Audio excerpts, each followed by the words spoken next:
দেখুন আজকে নিয়েছি এটা শোল পোনা অর্থাৎ শোল মাছের বাচ্চা। পুকুরে হয়েছিল প্রচুর পরিমাণে, আজকে চাক জাল দিয়ে ধরা হয়েছে। ধরে দেখুন কেটে বেছে পরিষ্কার করে নিয়েছি। এইটাই আজকে রান্না হবে। তো লবণ দিয়ে দিলাম,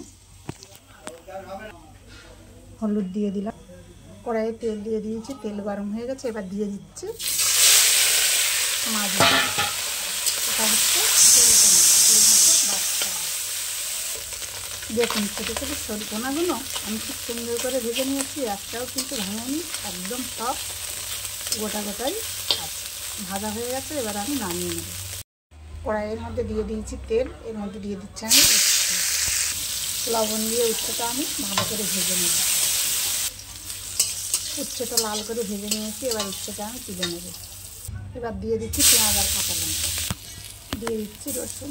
মশলা ভাজা হয়ে গেছে, দিয়ে দিচ্ছি আলু। লবণ দিলাম পরিমাণ মতো, হলুদ দিয়ে দিলাম। আলু ভাজা হয়ে গেছে, দিয়ে দিলাম ভেজে রাখা উচ্ছেটা। এবারে উচ্ছালটাকে আর একটু ভালো করে ভেজে নিচ্ছি মশলার সাথে। এর মধ্যে দিয়ে দিচ্ছি একটু ভেজে রাখা গুঁড়ো লঙ্কা, দিয়ে দিচ্ছি জল। এবার দিয়ে দিচ্ছি দেখুন ভেজে রাখা শোল পোনা,